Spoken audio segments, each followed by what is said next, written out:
Masters of the Universe is bombing at the box office. Let's talk about that plus 4 other big takeaways from this weekend's box office. First up, it's Scary Movie 2026. This movie is doing gangbusters. It made around $56 million, which is huge for a comedy, huge for the Scary Movie franchise. No other comedy has opened this well basically since 2014's 22 Jump Street. And despite only getting a C+ cinema score and not great critic reviews, it's clear that this franchise is back to stay. I was not a big fan of this movie. You can watch my video review on this channel.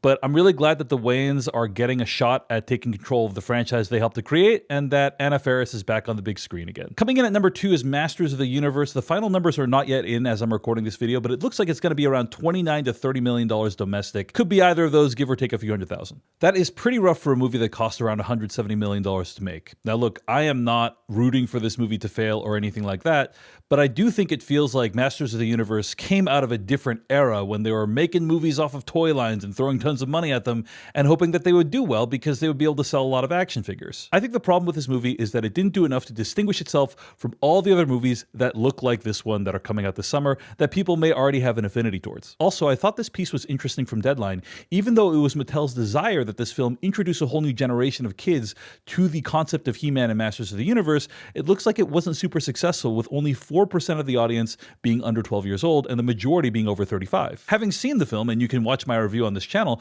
one thing I thought was odd was that there are some very, very dark, upsetting sequences in this movie that make it not super appropriate for kids, so not sure exactly what they were doing there. It's possible that international box office and toy sales will help to boost the numbers for this, but right now it's pretty hard to imagine this becoming a big cinematic franchise. Let's talk about one of the hottest movies in theaters right now. It's Backrooms, which came in at number 3. Looks like it's going to make around $26 million this weekend, which is about a 70% drop from last weekend. That is a pretty big drop, even for a horror film, and it makes sense because the cinema score on this one was not great, but I think it just means that a lot of people who wanted to see Backrooms saw it in its opening weekend, making it more front-loaded. The movie is still a massive success. It's going to be A24's highest-grossing film of all time. Arguably, an even bigger success story than Backrooms is Obsession, which came in number 4 this weekend.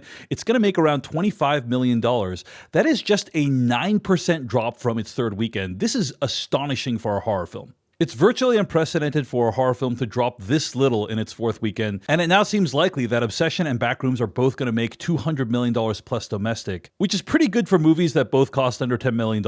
Obsession obviously cost even less than $1 million. Finally, coming in at number 5 this weekend is The Amazing Digital Circus, which is based off a series of YouTube videos that tell the story of people trapped in a digital circus dream world. This movie is going to make around $22 million in its opening weekend, beating out The Mandalorian and Grogu.